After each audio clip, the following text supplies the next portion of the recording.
وبركاته.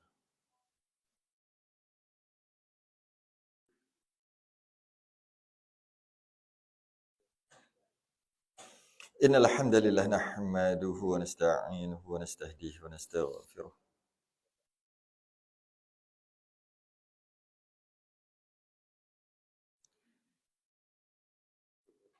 ونعوذ بالله من شرور أنفسنا ومن سيئات أعمالنا. له فلا مضل له ومن يضلل فلا هادي له. لا شريك له. أشهد أن سيدنا محمدا عبده ورسوله. اللهم صل وسلم وبارك على سيدنا محمد الفاتح لما أغلق والخاتم لما سبق ناصر الحق بالحق والهدي إلى صراطك المستقيم. صلى الله عليه وعلى آله وأصحابه حق قدره ومقداره العظيم.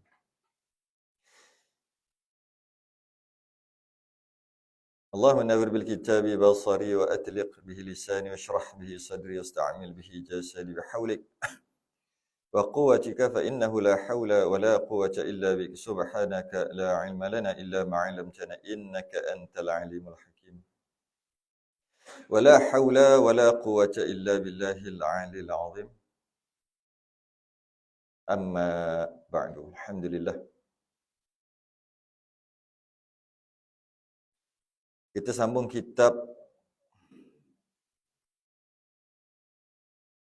Majmu' Thalath Rasail, muka surat 6 Rumi, Jawi muka surat 6, Rumi muka surat 10. Amanah. Kita dalam perbahasan sifat yang wajib bagi Rasul. Yang kedua, kita sempat masuk sikit je baru ni. Iaitu amanah. Mungkin kita dah faham sebelum ni. Dimaksudkan dengan amanah tu apa? Kerana amanah pun dah jadi bahasa Melayu. Walaupun macam tu, amanahnya Rasul tak sama dengan amanahnya kita. Tak sama. Macam kita dah bahas sikit lah sebelum ni. Sikit lah, kita dah sentuh sikit. Amanahnya kita, amanah, wajib kita amanah. Wajib kita bersifat dengan amanah, wajib. Kan? Amanah lawannya khianat. Wajib. Setiap orang wajib amanah. Nabi pun bersifat amanah. Kita pun amanah. Nabi wajib amanah. Kita pun wajib amanah. Adakah amanah Nabi dan amanah kita ni sama? Tak sama. Tak sama dari segi apa? Kalau kita faham berkaitan dengan wajib tu ada berapa, wajib tu ada 3, wajib adat, wajib syarak, wajib akal. Tu kena khatam bab tu lah dulu. Yang mana wajib syarak ni yang biasa kita sebut. Dengan maksud, wajib syarak ni dengan maksud, wajib yang kita sebut wajib tu lah. Buat, dapat pahala. Tak buat, berdosa kan? Tu wajib kan? Itu dia panggil wajib syarak. Dia ada wajib adat. Wajib adat ni ambil air, baling kat dia. Basah? Basah. Wajib adat. Adatnya basah. Ambil api, baling api kat dia. Tolak dia dalam api. Terbakar. Wajib terbakar? Wajib terbakar. Tapi wajib apa? Wajib adat. Bukan wajib syarak. Yelah, wajib syarak tu kalau tak terbakar berdosa. Bukanlah kan. Wajib adat lah. Adatnya kalau masuk dalam api, terbakar. Satu lagi, wajib akal. Wajib akal. Wajib akal ni adalah sifat amanah ni. Bukan sifat amanahnya, sifat sidik juga. Wajib akal. Sifat amanah juga wajib akal. Jadi apa perbezaan wajib kita beramanah, bersifat amanah dan wajib Rasul bersifat amanah juga? Apa beza? Beza lah. Nabi wajib akal, kita wajib syarak. Adakah kita faham dengan Nabi itu mesti bersifat amanah macam kita dengan maksud kalau Nabi tidak bersifat amanah, amanah lawan dia khianat. Jika Nabi khianat, Nabi berdosa. Kalau kita faham macam tu, sebenarnya kita tak faham lagi amanah Nabi apa. Itu amanah kita. Iaitu wajib syarak. Dengan maksud, kalau kita tidak amanah, dengan maksud khianat, berdosa. Orang bagi amanah, kita khianat, berdosa kita. Nabi bukan tu, bukan macam tu. Habis Nabi ni amanah. Amanah yang macam mana? wajib akal amanah. Dengan maksud, kita, ini saya ulang balik, kita dah sentuh sebelum ni sekali ni. Kita boleh nak amanah, boleh nak khianat. Jika kita diberi amanah apa-apa, kita boleh nak amanah, kita boleh nak khianat. Maka kita pun timbang. Timbang-timbang, kalau aku khianat berdosa, masuk neraka. Kalau aku amanah, dapat pahala. Orang pun percaya kat aku. Jadi aku amanah lah. Itu kita. Kita buat amanah, kita bersifat dengan amanah dalam keadaan boleh je kita nak khianat. Cuma kita tak nak khianat. Maka dengan sebab kita pilih yang baik, dapat pahala. Rasul bukan amanah tu. Habis tu, Rasul dia bukan, aku ni Rasul, aku terima wahyu. Kalau aku khianat, aku berdosa lah. Sebab aku terima wahyu. Kalau aku menyampaikan amanah, seperti mana wahyu turun dekat aku dapat pahala. Rasul gitu ke? Tak. Habis tu macam mana? Rasul wajib akal amanah. Dengan maksud, Rasul memang ada satu je, iaitu amanah. Dia tak ada pun untuk khianat. Tak boleh. Sedangkan kita berkemampuan, berkebolehan nak amanah dan nak khianat. Kita pilih amanah. Nabi tak, satu je dia ada. Iaitu amanah. Tak ada khianat. Tak ada. Jadi Nabi tak boleh khianat. Tak boleh tu dengan maksud apa? Tak ada pilihan untuk Nabi khianat. Dia amanah, dia ada satu. Dia manusia special. Kita semua ada dua pilihan, dua. Boleh, apa? Dosa pahala. Halal haram, ada dua semua kita. Itu sebab tu kita ni, kadang-kadang masuk syurga, kadang-kadang masuk neraka. Bergantung pada kita pilih yang mana. Rasul tak pilih. Habis tu, Rasul pilih ke? Tengok perempuan cantik ni, zina best juga. Oh, tak boleh berdosa. Macam kita. Tak. Memang tak ada langsung bab tu. Habis yang maksudnya? Tak ada langsung. Maksudnya satu je. Baik. Tak ada pun berkebolehan, berkemungkinan buat jahat. Tak ada pun. Semua buat baik. Jadi kita bukan kita buat. Kita cerita berkebolehan. Mampu tak? Boleh tak? Tak, kita boleh. Cuma kita je tak nak. Kerana kita takut dengan hukum syarak. Bila sebut hukum syarak, iaitu Quran, Allah dan Rasul lah. Hukum syarak tu. Jadi kita takut. Maka kita pun, jadi maknanya amanahnya kita, amanahnya Rasul tak sama. Amanahnya kita kerana syarak, kerana takut dosa, kerana nak pada pahala. Amanahnya Rasul, amanahnya wajib akal dengan maksud dia memang tak boleh nak buat. Dia memang tak ada pilihan. Dia tak ada. Tak ada. Pelik tak? Pelik kan? Kita sentiasa ada. Dia tak ada. Tak pelik Malaikat macam mana? Malaikat tu amanah lah. Amanah ni yang terhasilnya maksum. Terpelihara daripada dosa tu. Bukan maksudnya Nabi nak buat dosa je, maka Allah pelihara. Nabi nak buat dosa je, Allah pelihara. Bukan. Awal-awal lagi memang tak. Sebab tu dia bagi maksum. Awal-awal lagi memang tidak berkebolehan. Tak boleh nak buat dosa. Memang tak boleh. Macam malaikat. Malaikat bukannya setiap kali malaikat, dia tengok apa-apa, dia apa-apa yang terjadi, dia sentiasa memilih. Pilih yang baik. Kan malaikat kan, la ya'sunallaha ma amarhum. Tak buat maksiat kat Allah kan. Wa yaf'aluna ma yu'marun. Buat benda yang Allah suruh aja. Patuh perintah. Adakah masa malaikat tu patuh perintah tu, dengan maksud, dia ada pilihan juga. Boleh je nak buat jahat ni. Tapi tak apalah buat baik. Aku malaikat. Gitu ke? Tak. Bukan. Kalau macam tu manusia. Sentiasa ada pilihan. Malaikat tak. Malaikat sebut baik. Tak, jahat tu tak ada dalam diary hidup dia. Tak ada. Tak ada dalam kepala, dalam otak, dalam akal dia tak ada. Boleh pilih. Buat jahat? Tak ada. Semua baik. Tak ada pun pilihan. Itulah malaikat. Sebab tu, orang kafir ni, lebih-lebih lagi orang yang berasal daripada dipanggil apa? Daripada asalnya Islam lah. Asalnya Jibril turun wahyu juga. Tapi dia dah seleweng lah. Yahudi Nasrani kan. Sebab tu dia ada malaikat dia buat jahat tu kan. Ada malaikat, dia orang punya kepercayaan lah. Malaikat tu asal baik, akhir sekali malaikat tu jadi jahat. Sebab ada yang tak puas hati lah. Dia panggil fallen angels. Betul? Tak tahu sini. Fallen angels, tak silap lah. Maksudnya malaikat yang memberontak. Akhir sekali malaikat tu jadi jahat.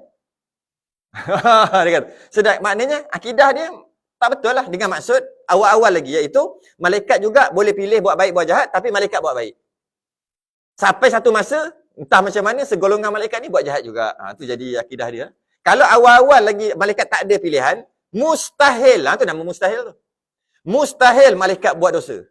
Maka kalau kita kata malaikat Harut marut, semua akidah tu. Harut marut tu yang kita kata malaikat yang nak jadi manusia, Allah jadikan dia akhir sekali dia berzina apa semua, sama dengan cerita tu. Kena masuk bab malaikat lah kalau dalam bab tu panjang. Akhir sekali kenapa dia kata malaikat akhir sekali berzina? Malaikat tu ajar sihir di negeri Babylon. Tak pernah dengar cerita tu. Tu bab malaikat tu. Yang Allah turunkan 2 malaikat, semua dalam Quran ada cerita tu. Akhir sekali malaikat ni ajar sihir. Bila dia ajar sihir, pakat-pakat buat sihir untuk laki bini, dia boleh cerai laki bini. Jadi maknanya malaikat buat jahat ke tu? Akidah kita dah pegang dah. Malaikat maksum, macam Nabi maksum. Dia tak ada 2 pilihan. Maknanya cerita tu ada cerita salah lah kita. Kita faham salah. Malaikat ajar sihir pula. Itu nanti kita akan masuk. Kalau ada bab malaikat nanti, saya tak tahu lah ada. Kita akan datang. Bab tu bab panjang. Bab malaikat. Kalau kita faham malaikat macam kita juga, kita memang tak kenal malaikat. Sedangkan malaikat percaya pada malaikat rukun iman. Sedangkan kita tak kenal malaikat yang kita percaya. Iaitu kita ingat malaikat macam kita, boleh buat dosa, boleh buat pahala, tapi malaikat ni semua buat pahala je, semua buat baik. Dalam keadaan dia mampu untuk buat jahat. Itu kita, itu manusia. Malaikat tidak. Malaikat mustahil buat dosa. Bila sebut mustahil, akal. Tak masuk akal. Kita tak mustahil buat dosa. Tak mustahil kita buat dosa. Tapi kita tak buat dosa. Tapi tak mustahil buat. Tu kita. Faham bab tu, fahamlah Nabi tu. Bila faham macam ni, lain rupanya. Tengok. Itu beza amanah. Amanahnya Nabi dan amanahnya kita. Amanahnya kita, dia panggil wajib syarak. Amanahnya Nabi, panggil wajib akal. Bukan takut dosa sebab tu Nabi amanah. Tidak. Bukan gitu. Tu kita. Jadi, itu yang kita bahas sebelum ni sikit. Kita bahas sikit. Okay. Kita baca sikit lah. Qala al-Ma'alif rahimahullah ta'ala, amanah artinya percayaan, lawannya khianat. Percayaan ni kepercayaan lah. Percayaan. Kepercayaan. Dipercayai. Boleh juga apa sahaja yang amanah ni macam mana? Diberi dan dia tak khianat. Diberi sesuatu, diberi barang, suruh simpan, dia tak belanjakan, dia simpan betul. Diberi amanah, suruh buat, dia buat. Kan? Diberi amanah untuk bagi kat orang, dia bagi. Itu maksud amanah. Dalam bab Rasul ni adalah amanah yang paling besar adalah wahyu.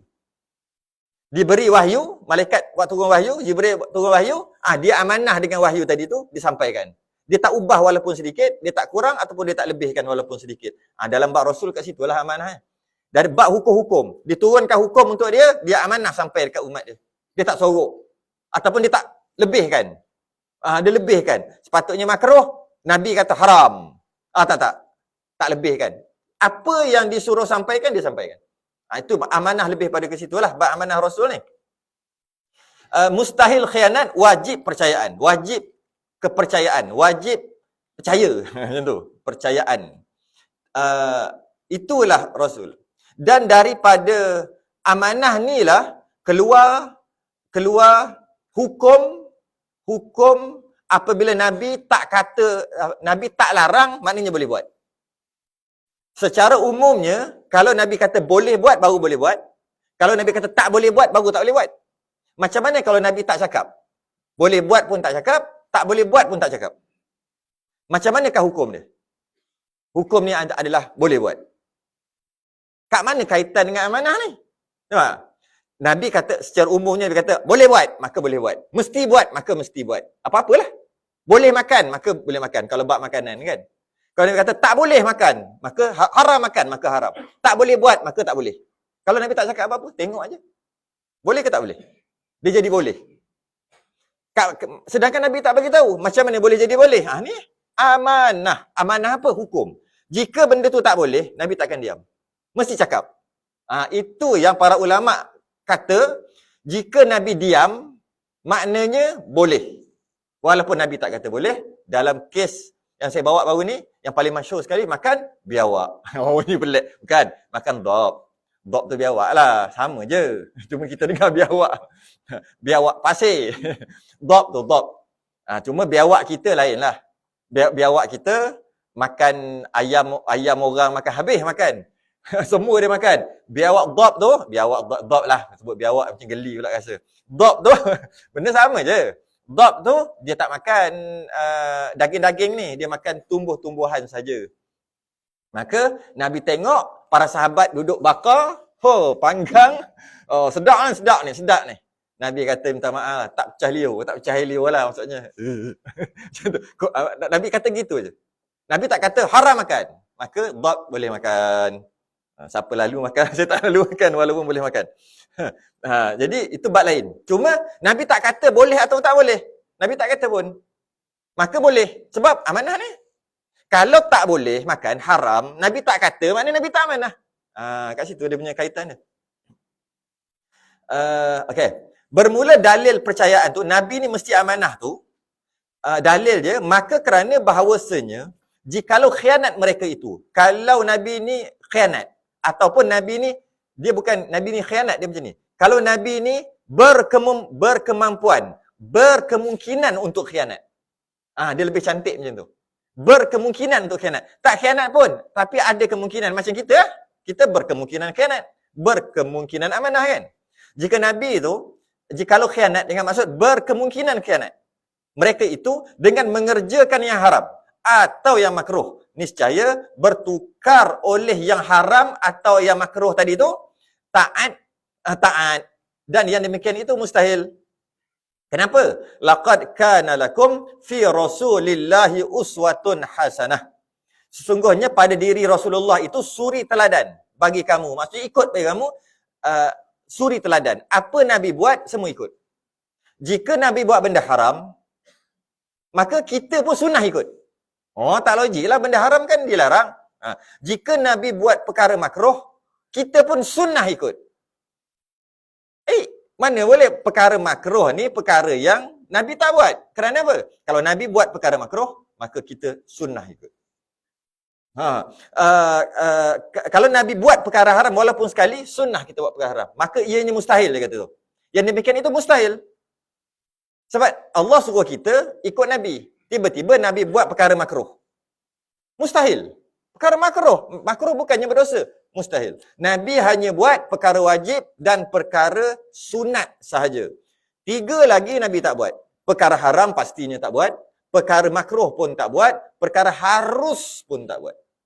Perkara harus pun Nabi tak buat. Perkara harus tu apa? Paling banyak perkara harus lah. Haram tak banyak. Haram sikit aja. Yang paling banyak harus. Apa dia harus? Makan. Minum. Hukumnya harus. Maka Nabi tak makan minum. Sudah. Tak makan minum. Sebab benda harus.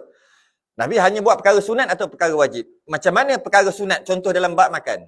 Nak ibadah, nak beribadah, nak sembahyang sunat kita kata. Nak berdiri kena ada tenaga, kena ada zat. Kena ada tenaga daripada makanan. Maka makan tu jadi sunat. Sebab nak sembahyang sunat. Kalau nak sembahyang wajib, maka makan tu jadi wajib. Sebab kalau tidak, tak boleh berdiri. Tak boleh sembahyang.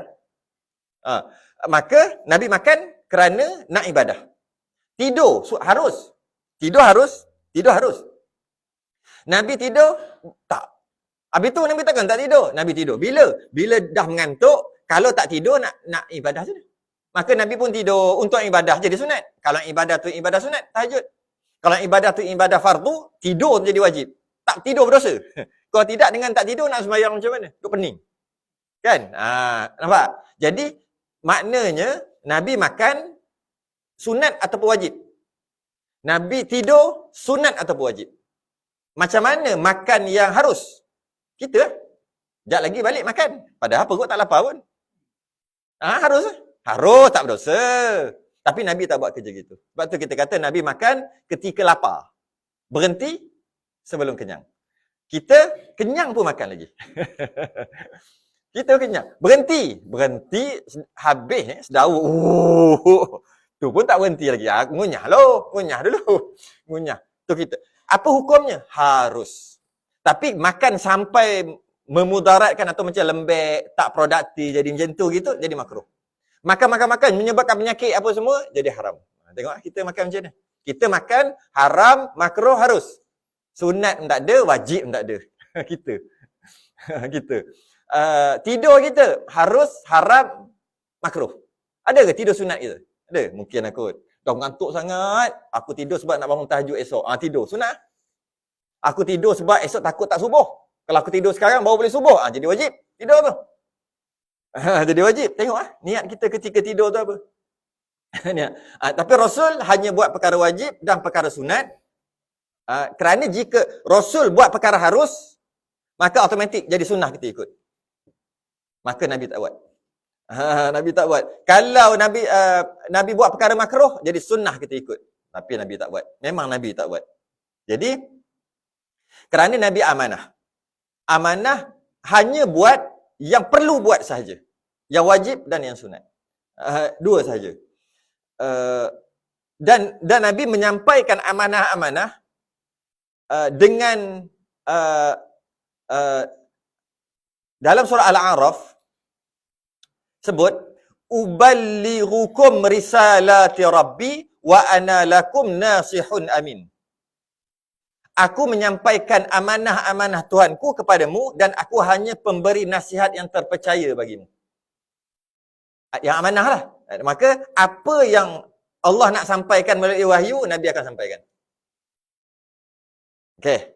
Dengan sifat amanah, maka mustahil Nabi khianat dan mustahil Nabi menggunakan kedudukannya sebagai Rasul tadi atau sebagai pemimpin bangsa Arab untuk kepentingan peribadi dan keluarga dia. Tak pernah. Nabi pernah ditawarkan harta, wanita, ditawarkan oleh kaum Quraisy. Asalkan berhenti. Malah dia bagi tahu dekat Abu Talib. Cakap ke anak saudara kau. Cakap ke anak saudara supaya berhenti. Berhenti daripada menyampaikan, nak apa? Nak jadi raja, kita jadi raja. Jadikan dia raja. Nak perempuan, kita bagi perempuan paling cantik. Nak harta, kita bagi harta. Janji, stop. Dia cakap kat Abu Talib. Abu Talib tak cakap kat Nabi. Sebab Abu Talib tahu. Sebab Nabi pernah cakap, kalau letak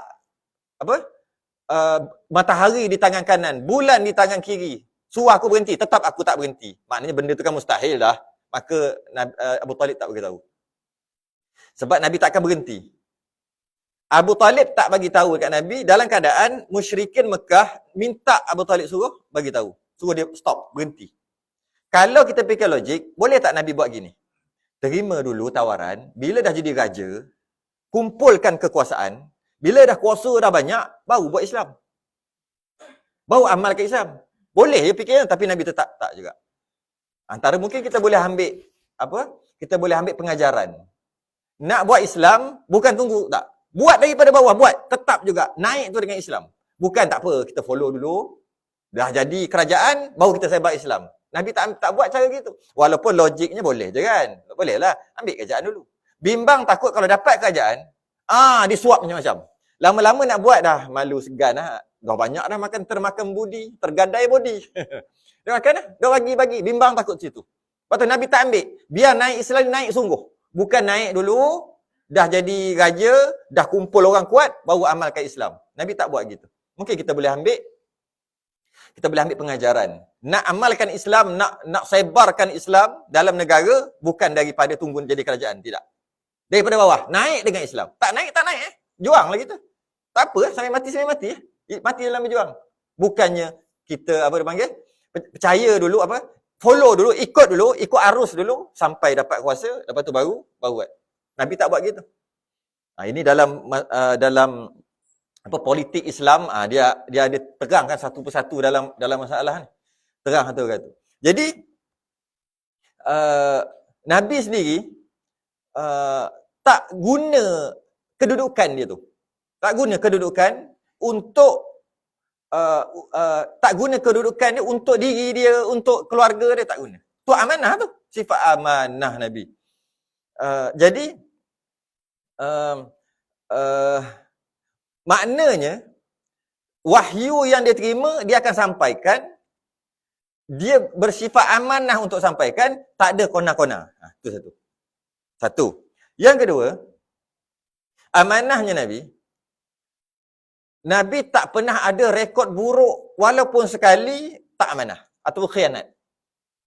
Sekali pun tak pernah ada rekod buruk. Walaupun sebelum jadi rasul, sebelum dilantik menjadi rasul, sebelum peristiwa Gua Hira. Umur 40 kan? Sebelum tu pun tak ada rekod. Maknanya, Allah jaga pelihara maksum tadi tu, betul lah. Mustahil tadi tu. Iaitu kalaulah sebelum dilantik menjadi Rasul, ada masalah. Jadi Rasul baru baik, orang ada sesuatu untuk kata, alah, kau baru jadi baik. Dulu jahat juga. Dulu tak mana orang boleh kata gitu. Maka Allah jaga sebelum dilantik menjadi Rasul. Dah jaga dah. Maknanya daripada kecil. Maka tak ada alasan dah. Waktu itu nak kata Nabi tak betul. Alah, baru tak betul. Baru je betul umur 40. Ingat tak sebelum ni? Sama-sama kita panjat curi buah jambu air jiran. Kita sama-sama lah. Ini bila dah umur 40, tiba-tiba dah jadi amanah, baik konon. Gitu. Tak ada. Maknanya tak boleh nak cari. Tak apa. Kita daripada dia dilantik menjadi Rasul, dia baik ni. Kita cuba cari yang dulu-dulu. Tak jumpa. Memang tak ada. Allah jaga. Sampai kan akhir sekali, dekat akhirat nanti, malaikat tanya, kenapa tak beriman? Tak boleh jawab. Memang tak boleh jawab pun. Kalau nak boleh jawab, kita boleh jawab. Nabi tu dulu, memanglah dia baik. Tapi sebelum tu, dia tak baik juga. Dia khianat juga. Tak ada. Tak boleh cakap. Sebab tak ada. Sebab tu kata, akhirnya kita akan kalah dekat padang mahsyar. Adilnya, sampai kita kata, betul lah, aku memang salah. Macam tu lah cakap. Tak ada alasan. Tu mahkamah Allah ni, mahkamah yang adil. Jadi, macam mana kita nak faham tentang amanahnya Rasul, maka Allah tinggalkan yang lain yang kita dapat faham dia, maka kita dapat faham Rasul. Macam mana? Allah jadikan wali. Yang ada wali ni sentiasa ada wali ni, wali Allah, sentiasa ada. Aulia Allah. Yang mana wali ni kadang-kadang kita boleh dengar cerita aja. Sebab ketika dia tu hidup, pertama dia tak mengaku wali. Yang kedua, orang pun tak kata dia wali. Sebab hanya wali mengenal wali. Kalau dia kata tu wali, maknanya dia tu wali. Kalau kau nak tahu, tu wali tu, maknanya dia nak kata dia tu wali tak? Sebab hanya wali je kenal wali. Kalau dia bukan wali, dia tak kenal, macam mana kata dia wali? Ni bukan wali nikah. Ni wali Allah, wali betul. Jadi bila tahu ianya wali? Lepas dia dah meninggal. Maka kita tahulah kisah-kisah dia. Allah menjadikan wali, kenapa? Sampai sekarang ada. Setiap 100 tahun akan ada satu mujaddid. Dan kita akan tahu dia wali setelah dia meninggal lah. Masih hidup, boleh agak je lah. Agak pun boleh tentu betul. Belum tentu tak betul. Jadi wali-wali, kisah-kisah wali yang kita dengar cerita-cerita wali, kenapa Allah masih kekalkan wali? Ada wali. Tapi Nabi, Rasul tak ada dah. Okay. Tujuan Allah kekalkan adanya wali, kerana nak bagi kita faham tentang Nabi dan Rasul macam mana. Sebab wali ni, kalau kita faham, hebat. Kalau Rasul, tu. Sebab kalau tidak, kita tak boleh bayang. Sebab kita jauh dengan Nabi. Macam mana Nabi? Macam mana baiknya Nabi? Macam mana budi pekerti Nabi yang baik? Tak boleh nak bayang setakat dengan cerita. Maka Allah kekalkan setiap tahun ataupun setiap beberapa puluh tahun, 100 tahun akan ada wali-wali, malah cerita-cerita dulu akan ada cerita wali. Kenapa ada cerita wali ni? Bila kita faham, wali hebatnya gini. Okay? Maknanya, Rasul lagi ganda-ganda. Baru kita nampak bayangan. Jadi, jika Rasul ada wahyu, Nabi dan Rasul ada wahyu, wali ada ilham. Ilham ni tu yang kata, kau pergi je rumah dia dah tahu dah. Pergi, ada benda nak tanya. Dia pun kuliah lah, ramai-ramai datang pergi belajar ke waktu tu. Terjawab terus semua. Dia macam tahu Allah campakkan ilham. Kadang-kadang dia pun tak tahu, dia terasa nak cakap, dia cakap. Terjawab soalan semua. Yang datang 20 orang tak tanya, jawab balik, semua dapat jawapan. Macam mana tu? Allah campakkan ilham. Ilham. Tapi bukan yang Tok Bomo tu, Tok Bomo Temberang tu yang tu. Telur berapa biji, tepuk. Bukan yang tu. Itu Perambi ni cerita. Tu Temberang. Ini dia betul. Dia tak mengaku dia tu wali. Dia tak tahu. Kadang-kadang Allah jadikan cerita itu, perkara itu, dia ada ilham. Dia tengok orang tu, dia tanya orang tu, akhir sekali kena je dengan orang tu. Orang campakkan ilham. Maka kalau hebatlah cerita wali, kalau tak ada wali sekarang pun, kita baca cerita wali-wali terdahulu. Oh, hebatnya wali ni. Bukan sekadar itu. Hebatnya wali cerita, dengar-dengar cerita wali. Terus kita relate. Kita terus pergi. Rasul agak-agak macam mana? Nabi agak macam mana? Allah berapa kali ganda lah. Tu tujuannya. Bukan kita nak berhenti cerita pasal wali ya. Kita kuali. Kita duk main kuali lagi. Maknanya kita cerita wali, bukan berhenti setakat wali hebat wali ni. Lepas tu? Tak guna. Tak guna cerita pasal wali. Bawa dia kepada kenal Rasul. Kalau Rasul, sangat hebat. Rasul tu pula utusan Allah. Allah, lah kali pergi ke Allah. Sebab tu guru yang baik, guru yang benar adalah guru yang bawa muridnya ke Allah. Bukan bawa ke dia. Kalau bawa ke dia, stop kat dia. Stop kat dia je. Something wrong.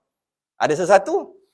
Cerita, bawa ke dia. Cerita, bawa ke dia. Diri dia. Patutnya bawa cerita, ajak-ajak, bawa kenal Allah. Bawa kenal Rasul.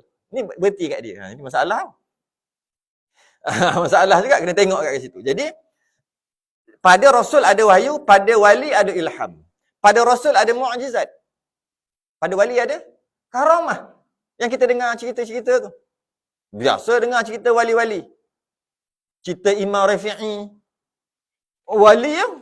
Tapi sekarang dah berapa ratus tahun. 700 tahun dah meninggal. Imam Rafi'i. Dia ada seorang khadam lah kita kata. Yang selalu tolong dia. Khadam ataupun nak kata hamba. Tak hamba. Khadam dia lah. Yang selalu bantu dia buat macam-macam.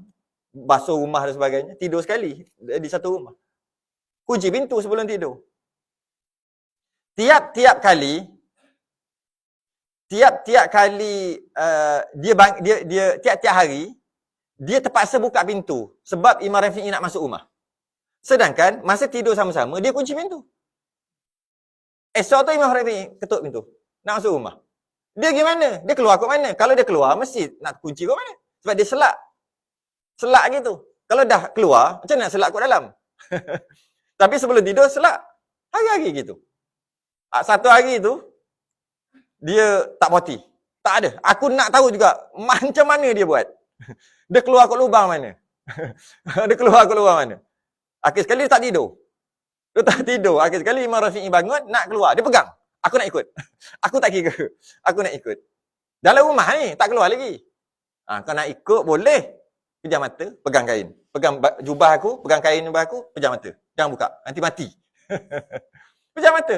Langkah. 1, 2, 3. Celek dekat Masjidil Haram. Kat Mekah. Kat Kaabah. Semayang. Dia tertidur. Bangun-bangun. Sudah aku nak balik macam mana? Imam Rafi'i dah tak ada. Sebab Imam Rafi'i ada lagi. Jom. Keluar sikit daripada luar sikit pada Masjidil Haram tu. Pegang balik. Pejam mata. Langkah-langkah. 2, 3 langkah. Duduk depan rumah balik. Jarak beratus kilometer. Tak tahu lepas tu diorang nak masuk rumah macam mana. Sebab kunci rumah. Dia tak tahulah cerita. Cerita-cerita macam tu, hebat. Habis, Nabi, jangan bawa ke situ. Imam Rafi'i hebat. Ada ilmu apa? Lipat bumi. Lipat bumi je tu. Hebat. So, Nabi, lagi hebat. Naik borok. Tu kita nak bawa ke situ. Laju satu langkah, selangkah borok sejauh mata memandang. Tu tak hebat lagi. Naik, sampai, tak boleh fikir lah, tak boleh fikir. Tu tujuan faham cerita wali. Nak bawa ke Nabi. Okeylah, dah dapat hebatnya Nabi. Habis Allah yang menjadikan Nabi. Jadi. Itu tujuannya. Kalau tidak, kita tak ada jalan untuk kita nak nampak kebesaran Allah, kehebatan Allah. Kehebatan Rasul. Daripada ni lah. Cerita-cerita ni. Sebab tu kadang-kadang cerita ni kena ada. Tapi tak boleh cerita je. Duk seronok dengan cerita je. Mengaji tak boleh tak? Dia kena pandai selang. Kita penat mengaji, rasa penat dah. Selang dengan cerita. Sekali tengok, lega. Cerita pasal wali, cerita pasal syurga. Cerita pasal kenikmatan, lega. Ngaji balik. Nanti kan ada cerita pasal itu aja. Ngaji tak boh. Tak boleh gitu. Kalau Rasul ada maksum. Baik amanah kita ni. Rasul maksum. Terpelihara pada Rasul maksum. Mustahil buat dosa kan. Wali ada mahfuz. Mahfuz ni penjagaan lah. Mahfuz. Wali ada mahfuz. Maksudnya, kehidupan Nabi dan Rasul dengan maksud mustahil buat perkara-perkara yang berdosa.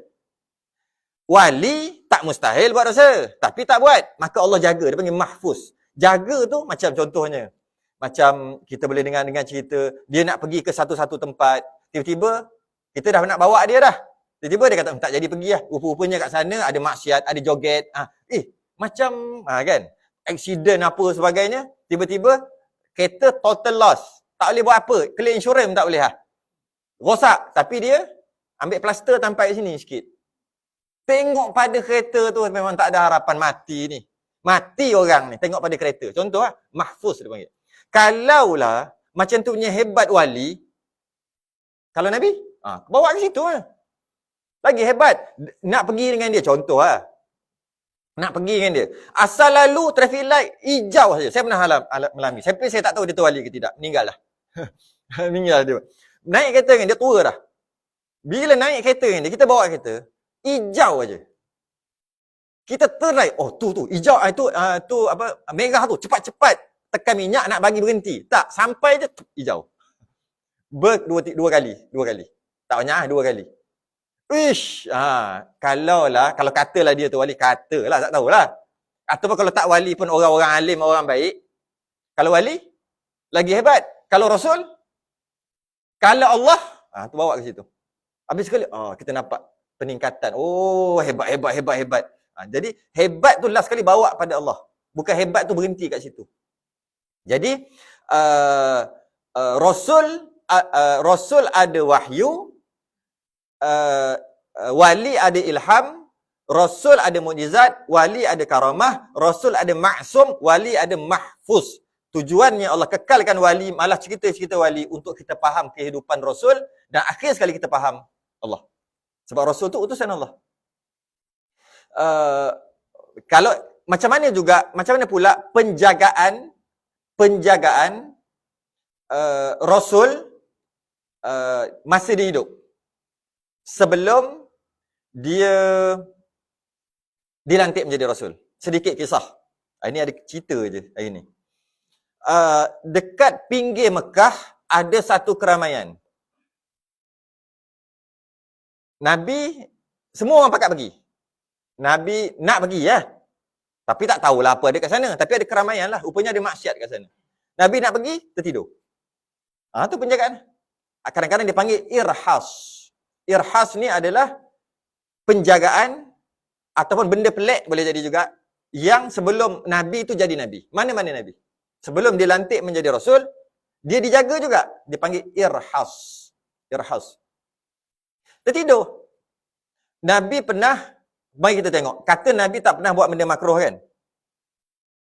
Maknanya, Nabi pernah ambil wuduk basuh sekali, ambil wuduk basuh 2 kali.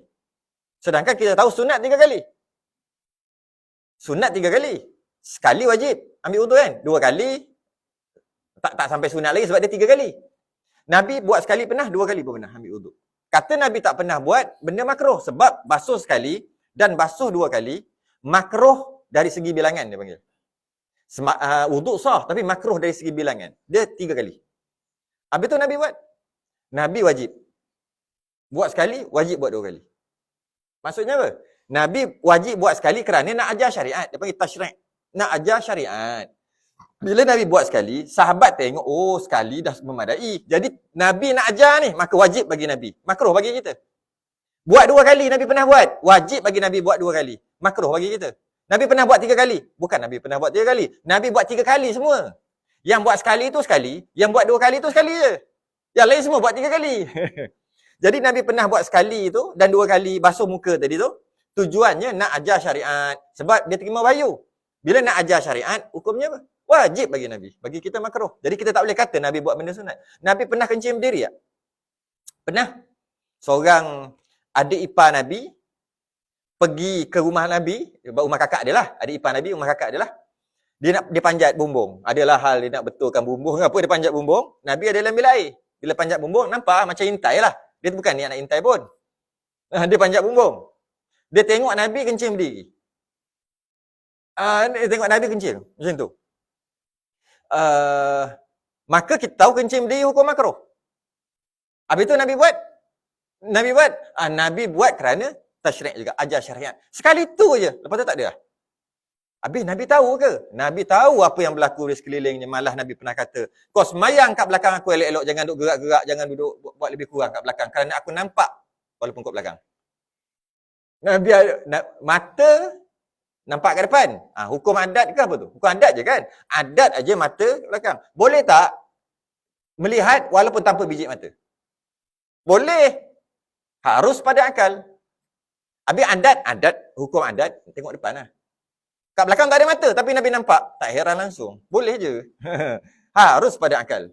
Tapi, mustahil pada adat. Adat je mustahil. Tapi, akal harus. Tak ada biji mata pun boleh nampak. Ada. Kalau bab cerita tu panjang pula. Maknanya Nabi kencing berdiri tu, sekali tu, hukumnya wajib. Sebab apa? Nak ajar syariat, bahawasanya kencing berdiri tak berdosa. Tapi Nabi buat sekali tu je. Kita buat berapa kali? Kali-kali. Nasib baik, tak berdosa. Nabi pernah minum air Zam-Zam lah, berdiri. Ini orang salah faham. Ada yang mengatakan, minum air Zam-Zam sunat berdiri. Sebab Nabi minum air Zam-Zam berdiri. Tapi Nabi minum air Zam-Zam berdiri sekali tu aja.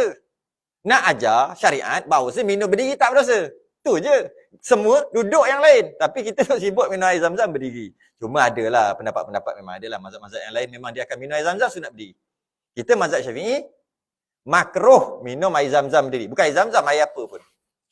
Tapi kalau kata minum air Zam-Zam berdiri, yang memang adalah pendapat tu. Mungkin mazhab lain. Tapi memang ada. Tapi bagi kita, Nabi minum air Zam-Zam berdiri hukum makruh. Kata Nabi amanah, tak buat benda makruh. Tu ajar syariat. Kata mazhab Syafi'i. Mazhab lain, tak. Memang sunat minum air Zam-Zam berdiri. Ikut nak amal lah. Lagipun bukan benda haram kan. Minum air apa-apa berdiri pun tak berdosa. Dari segi adab aja. Pernah satu ketika, Kaabah rosak. Sebab banjir. Orang Mekah pada waktu tu, nak repair balik Kaabah. Kaabah ni adalah satu binaan yang mulia. Bila dia satu binaan yang mulia, pastikan apa sahaja ataupun batu-batu, bahan-bahan yang nak buat Kaabah tu mestilah halal, mestilah suci, mestilah bukan daripada batu ataupun daripada bahan yang haram. Sebab Kaabah tu suci. Orang musyrikin Mekah walaupun musyrik, tapi dia tahu Kaabah adalah satu bangunan yang mulia, yang suci. Jadi bila rosak, nak repair ni, siapa boleh repair? Kau ada juga barang haram, tuan-tuan, kau ambil batu-batu haram tu. Dia buat gitu. Akhir sekali, macam ni lah dia kata. Kita kutip batu-batu yang tepi jalan ni. Yang mana batu tepi jalan ni, garanti lah suci sebab tak ada orang punya kan. Kalau kita ambil orang punya, kontraktor ke apa waktu tu, mungkin dia curi apa. Dia sampai fikir gitu sekali, musyrikin Mekah. Padahal tak beriman tu. Okay. Akhir sekali, okey, jadi. Ramailah orang nak repair Kaabah. Dia kata pula, masa kita nak repair Kaabah ambil batu tadi, kalau kita pakai baju kita kalau baju haram macam mana? Pelik. Baju haram macam mana? Ni kisah benar ni, terjadi dalam Nabi ada waktu tu.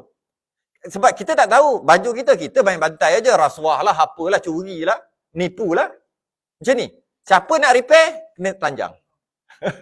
Sebab baju tu tak terbukti suci. Sebab nak buat ni, batu dah jumpa dah, batu-batu tepi jalan, mestilah suci. Suci dengan maksud bukan yang haram lah. Habis, pakai telanjang. Nabi pun naklah repair sekali. Nak telanjang. Nak buka baju je. Buka baju sikit je. Malu sangat, pengsan. Nah tu irhas. Ataupun itulah bantuan yang Allah bagi. Sedar balik, okey, jom nak repair. Baru nak buka baju, pengsan. Beberapa kali, akhir sekali dia orang kata, alah Muhammad, kau tak payah, kau pakai baju lah. Orang lain telanjang, dia pakai baju. Buat balik. Siap. Macam mana boleh jadi macam tu? Kerana Allah jaga. Itu maksud Allah jaga. Belik-belik tau. Jadi, kita dapat faham dengan kisah-kisah tadi, kita i'tiqad, mana-mana Nabi dan Rasul bersifat amanah. Amanah hanya buat perkara yang wajib dan sunat, tak buat perkara harus, tak buat perkara makruh, lagi-lagi tak buat perkara haram. Kerana Nabi terima wahyu, jika Nabi ada kemungkinan untuk buat perkara-perkara yang haram, ada kemungkinan, maka kita boleh kata Nabi pun bukan boleh percaya pun. Boleh kata gitu. Mungkin dia tipu. Kan? Mungkin dia tipu. Maka oleh kerana Nabi itu terpelihara dengan maksum, dengan maksud mustahil akal untuk khianat, maka kita boleh percaya apa sahaja yang Nabi bawa. Sebab Nabi nak bawa tauhid. Bila Nabi nak bawa tauhid, pastikan dekat Rasul ni tak ada keadaan sama ada masa dia kecil ataupun masa dia besar yang boleh kita mempertikaikan kerasulan dia, malah keturunan pun tak boleh dipertikai. Itu akidah Ahlussunnah wal Jamaah. Keturunan Nabi tidak boleh dipertikai. Maksudnya apa? Datuk Nabi berzina. Tak. Cari takkan jumpa. Maknanya Nabi Allah jaga keturunan tu sampai ke Nabi Adam. Dengan maksud kita, siapa-siapa umat dia yang tak beriman, bila kita nak kata, alah, aku nak beriman dengan Nabi, tapi moyang dia dulu curi. Takkan. Allah jaga. Tak ada. Semua baik. Cuma, kalaulah ada Rasul sebelum tu, dia beriman dengan Rasul. Kalau tak ada Rasul tu, dia panggil ahli fatrah. Kan Nabi Ibrahim ada anak Nabi Ismail. Nabi Ismail tu sampaikan Nabi SAW kan? Kan mana ada Rasul semua tak ada? Maka, bila Nabi Ismail wafat, dah tak ada Nabi-Nabi yang lain, maka tak adalah Nabi waktu tu. Bila tak ada Nabi waktu tu, keturunan Nabi SAW, datuk cici moyang dia semua tu, Allah jaga juga. Ahli fatrah ni Allah jaga. Yang pertama, Allah jaga dari segi tak buat benda-benda yang menjatuhkan martabat Nabi nanti, entah berapa ratus tahun nak lahir nanti. Dah jaga siap-siap dah. Sedangkan kalaulah mana-mana keturunan Nabi yang naik atas ni, bukan yang ke bawah, naik atas, yang naik atas keturunan Nabi ni, mana-mana katalah berzina, katalah minum arak, orang tak salahkan pun.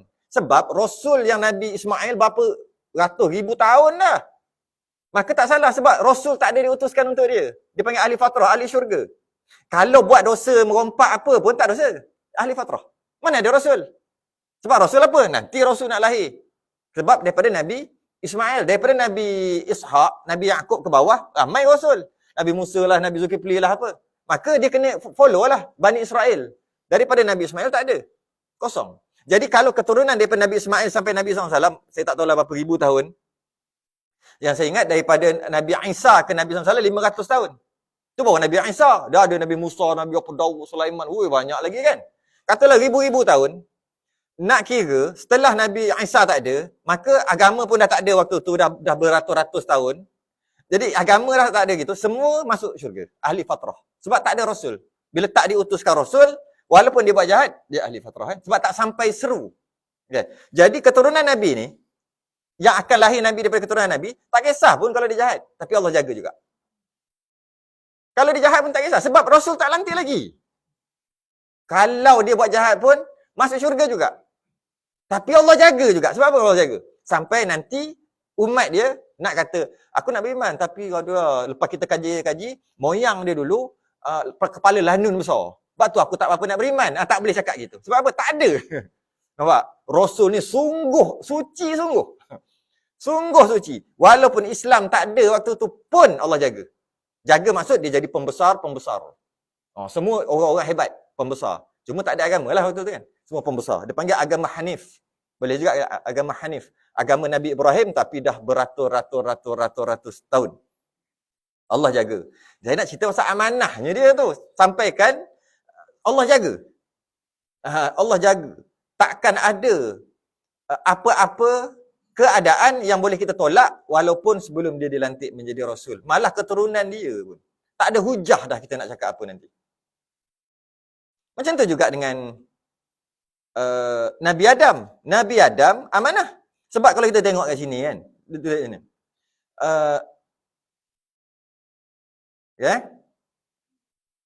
Dan demikian itu mustahil kerana bahawasanya Allah Ta'ala telah menyuruh ia akan kita dengan mengikut mereka itu pada segala perkataan mereka. Dan segala perbuatan mereka itu. Dan tiada menyuruh Allah Ta'ala akan kita dengan yang haram dan yang makruh. Maknanya Nabi, mana-mana Nabi dan Rasul tak buat benda haram, tak buat benda makruh. Sebab dia kata tak logik ataupun mustahil. Kalau Nabi buat benda haram, benda yang Allah larang, automatik umat dia akan jadi kena buat pakat-pakat buat benda haram sebab Nabi buat. Okey. Saya nak tengok cuba kita fikir Nabi Adam. Sebab secara umumnya semua Nabi dan Rasul. Tapi khususnya kita cerita Nabi kita lah. Tapi semua Nabi dan Rasul macam tu. Cuba kita tengok Nabi Adam. Nabi Adam, kalaulah Nabi Adam tu buat dosa, buat salah kerana makan buah khuldi, maka umat-umat dia, Nabi Adam pun ada umat juga. Sebab Nabi Adam ni Nabi juga. Kena langgar perintah Allah juga. Sebab Allah kata, wala taqrabah hadhihi syajarah. Jangan engkau hampir pokok ni.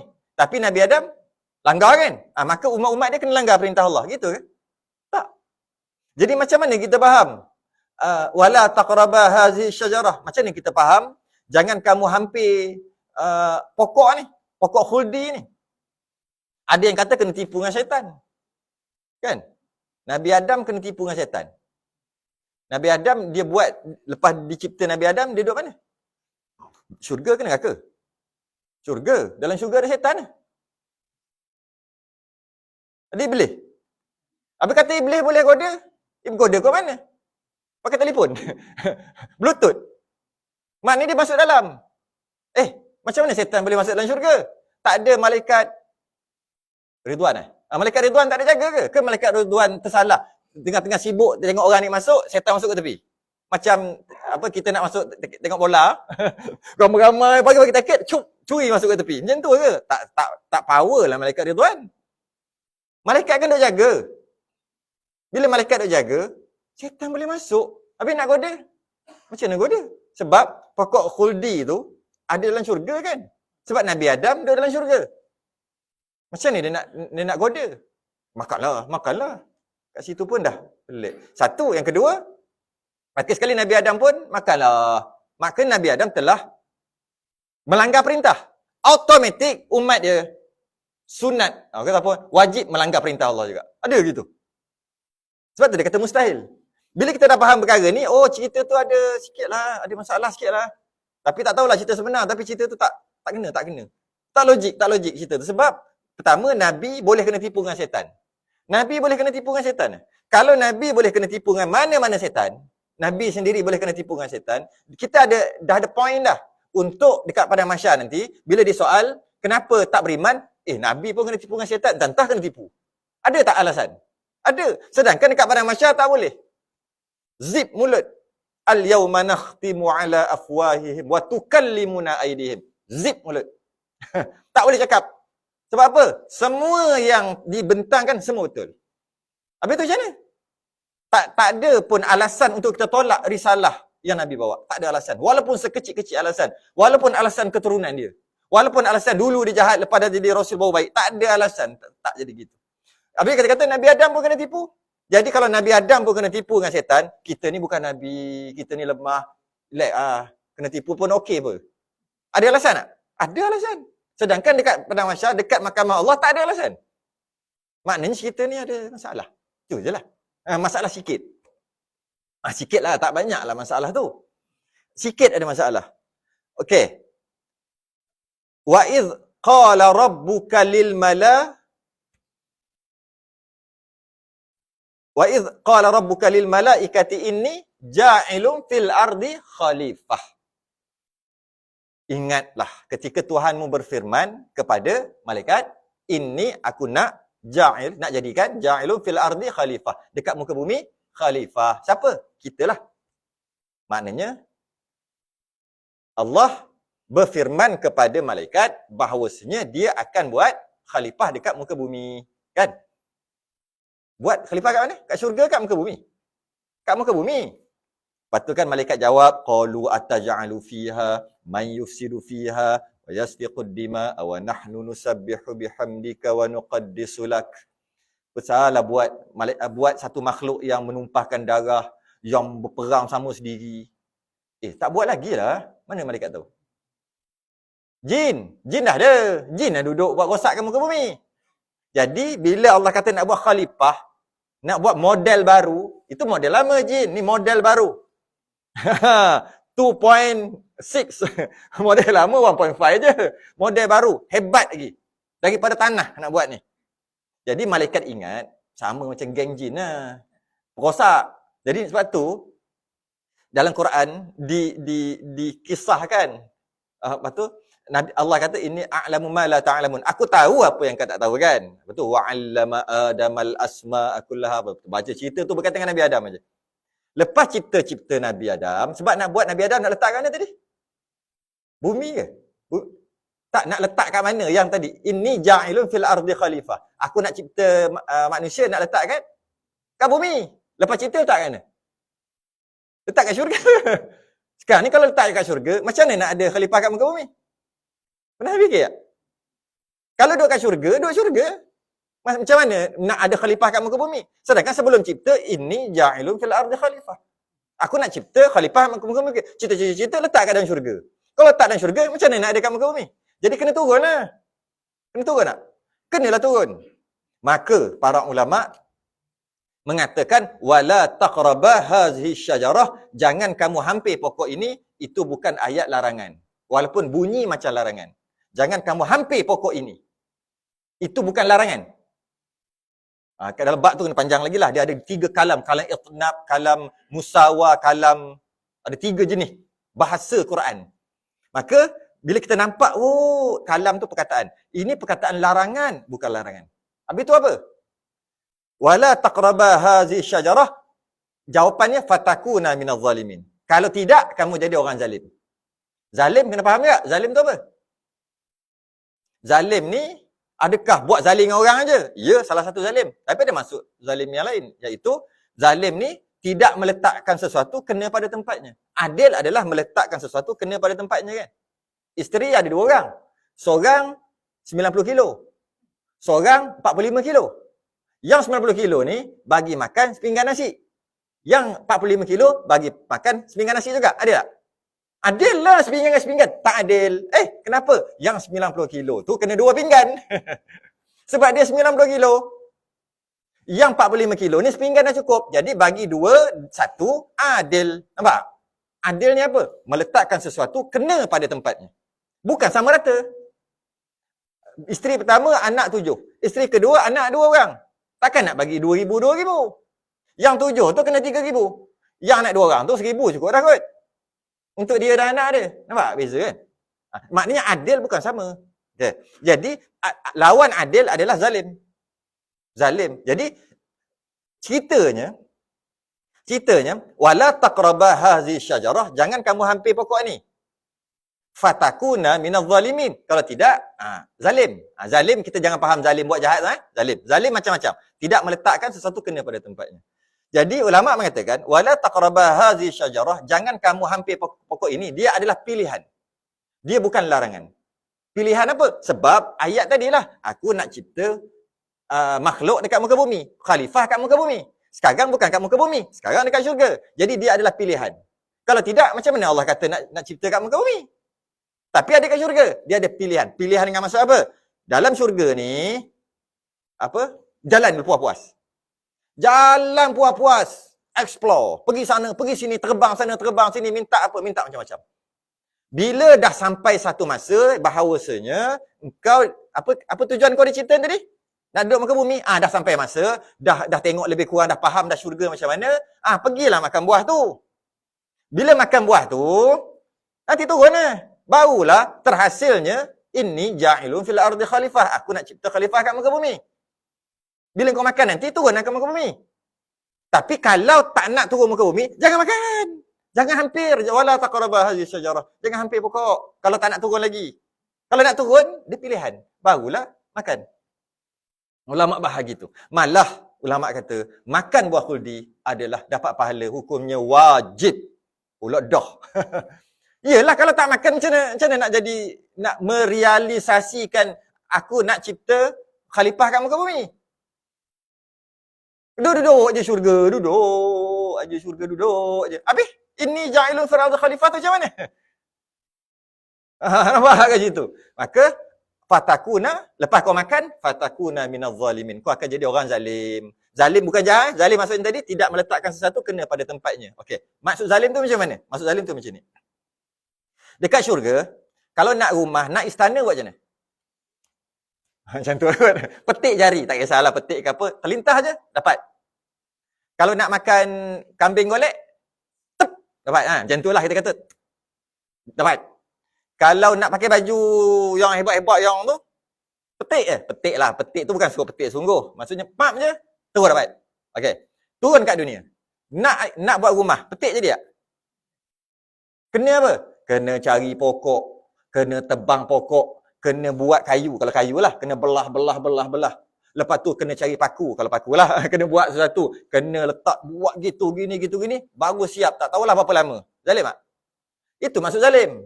Elok-elok petik jadi. Nak makan kambing golek petik aja. Tiba-tiba nak makan kambing golek, kena cari kambing, kena bela kambing, kena sembelih kambing, kena lapah kambing, cari api, golek, cari pula garam, cari gula, cari apalah, rempah apa semua. Zalim tak? Zalim dalam maksud itu. Iaitu elok-elok boleh petik, tiba-tiba susah payahlah pula. Zalim sungguh. Bukan maksud zalim dosa tu. Maksudnya, elok-elok senang jadi tak senang. Tapi kenapa sanggup Nabi Adam tak senang itu duduk ni? Sebab aku dicipta untuk di muka bumi. Bukan di syurga. Pak, cerita. Daripada akidah. Sebab tu, bila kita faham cerita Nabi, kisah Nabi melalui jalan akidah, berbeza sikit. Sikit tak banyak. Berbeza dengan kita faham dengar cerita-cerita kisah-kisah. Kisah-kisah memang kita akan dengar macam-macam. Tapi kalau kita lalu ikut jalan akidah, Nabi ada akidah yang kita kena pegang. Nabi tak bohong. Macam saya nak cerita sebelum ni kan. Nabi tak bohong. Nabi mesti cakap betul. Nabi Ibrahim kata, siapa pecahkan berhala ni? Nabi Ibrahim kata, bukan aku. Kita yang kata bukan aku. Nabi Ibrahim kata apa? Bal kabiruhum haza. Yang paling besar. Yang paling besar pecahkan. Nabi Ibrahim tak kata aku. Nabi Ibrahim kata, yang paling besar. Habis tu, yang paling besar tu lah. Aku tak cakap tu. Aku cakap yang paling besar. Sebab, kalau kita tak ada akidah yang Nabi tu tak bohong, kita akan kata, berhala tu lah Nabi Ibrahim tipu lah. Nabi Ibrahim kata, berhala yang pecahkan. Berhala yang besar. Sedangkan Nabi Ibrahim kata, yang paling besar. Bukan berhala besar, yang paling besar. Siapa yang paling besar? Berhala lah. Engkau yang cakap. Nabi Ibrahim maksud apa? Aku. Kenapa pula aku tu yang paling besar? Bal kabiruhum haza. Kabiruhum haza yang paling besar ada dua makna. Satu makna besar fizikal. Yang kedua maksud besar pangkat. Besar pangkat dia tu. Orang kecil aja.